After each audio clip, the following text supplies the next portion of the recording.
Dans cette vidéo, on va s'intéresser au second principe de la thermodynamique, après avoir étudié le premier principe de la thermodynamique. Il s'agit donc d'une nouvelle grandeur appelée l'entropie. Donc, je commence par paragraphe 1, notion d'entropie. Je fais un petit rappel. La quantité de chaleur infinitésimale delta Q n'est pas un différentiel exact. C'est-à-dire, on ne peut pas noter d droit Q. Pourquoi? Parce que la chaleur Q n'est pas une fonction d'état, comme l'énergie interne U ou l'enthalpie H, qui sont des fonctions d'état. C'est-à-dire, on peut noter la quantité infinitésimale d droit de U, d droit de H. Ça y est. Que signifie du? Le différentiel exact. C'est la dérivée partielle de U par rapport à t dt, plus la dérivée partielle de U dv dans le système de coordonnées tv. L'énergie interne, on s'intéresse à son étude dans le système de variables tv.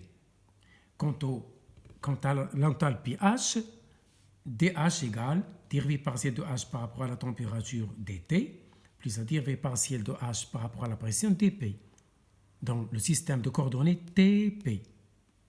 Apprenez ça par cœur, c'est général. Donc, on vient de dire que delta Q n'est pas une différentielle totale, mais delta Q sur la température, ce rapport, cette fraction, est une différentielle exacte. C'est-à-dire que Q sur T est une fonction d'état. Q toute seule n'est pas une fonction d'état. Mais si on la divise par le paramètre T, ou bien on multiplie par le paramètre 1 sur T, ça s'appelle le facteur intégrant. Vous allez voir ça en maths, dans les fonctions à plusieurs variables. Donc, pour une transformation réversible, on note une nouvelle fonction, une nouvelle grandeur thermodynamique, ds égale delta Q sur T. S est une fonction d'état, c'est une différentielle exacte. Donc, delta Q sur T aussi.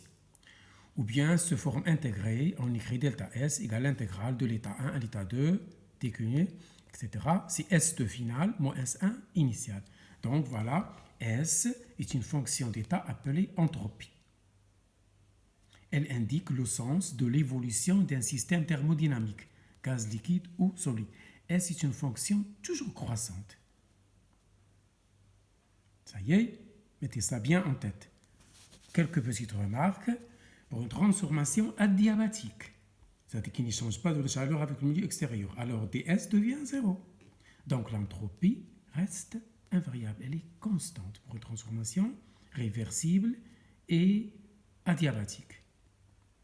Si elle n'est pas réversible, on écrit ds supérieur ou égal à delta Q sur T.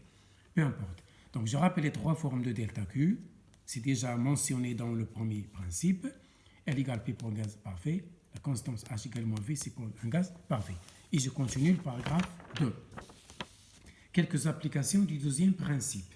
Alors, la première application, c'est les machines thermiques. Les machines thermiques qui fonctionnent sous un cycle appelé cycle de Carnot.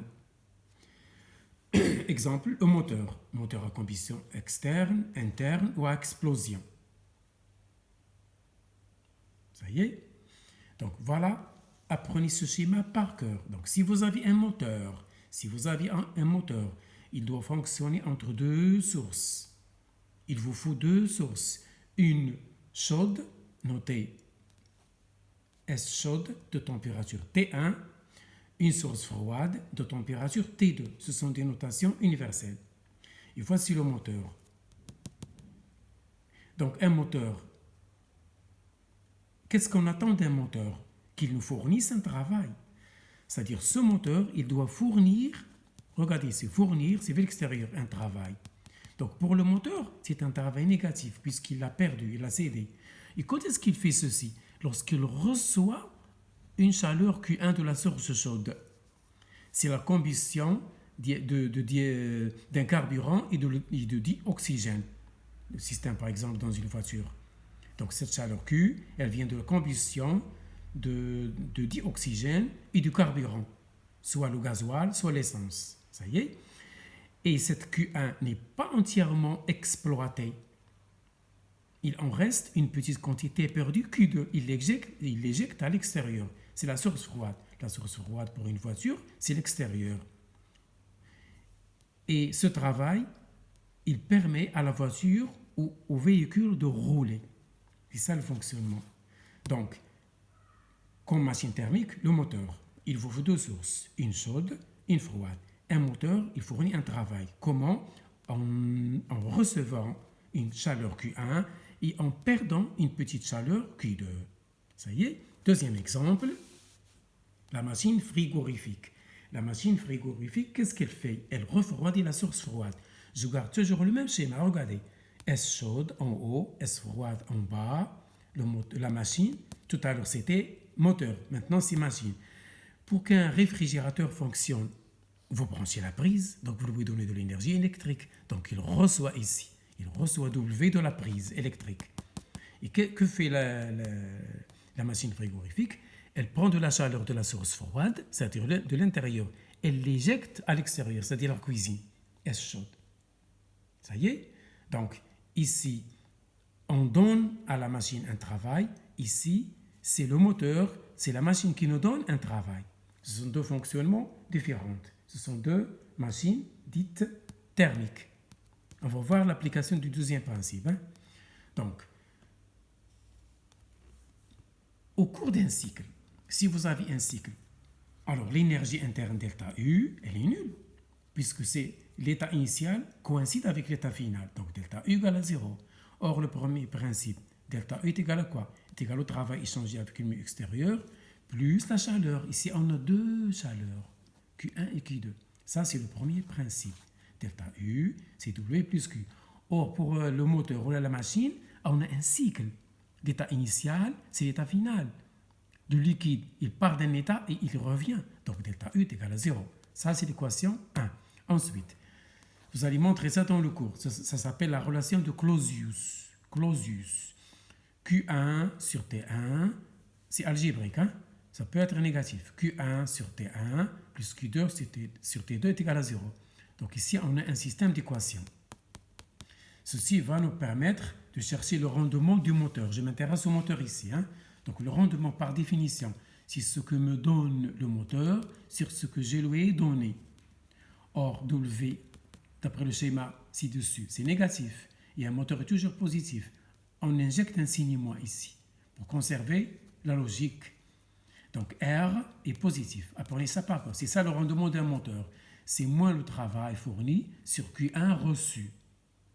Regardez toujours le schéma ci-dessus, c'est important. Donc je continue. Je remplace W d'après la relation 1, premier principe, par Q1, Q2. Sur Q1, je simplifie, j'obtiens ça.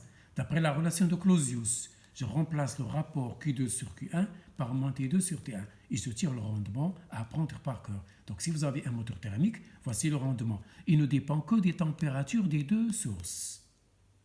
Et vous allez étudier ça sur un cycle de Carnot, comme un parallélogramme fermé dans le diagramme PV. Ça y est, je passe à la machine maintenant, la machine frigorifique. On ne parle pas de rendement, on parle de coefficient d'amplification ou efficacité parce que c'est toujours supérieur à 1, tandis que pour le rendement, c'est toujours inférieur à 1. Donc ici, on dit coefficient d'amplification ou efficacité.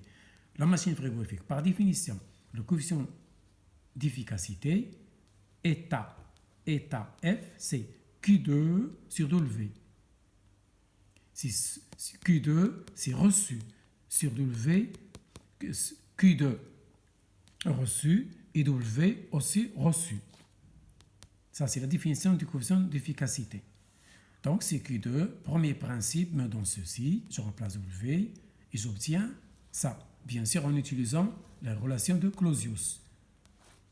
Ça y est, si vous comparez, c'est tout à fait l'inverse avec le moteur. Pour la pompe à chaleur, le coefficient d'efficacité de la chaleur, c'est pompe à chaleur. La pompe à chaleur, c'est moins que 1 sur W. La pompe à chaleur, elle permet de tirer la chaleur d'un lac froid. Ça, c'est exploité dans l'Europe qui souffre de froid, surtout en hiver. Il utilise des pompes à chaleur. Voilà, comme tout à l'heure, j'utilise le premier principe et la relation de Clausius et j'obtiens l'efficacité. C'est toujours supérieur à 1, supérieur à 1.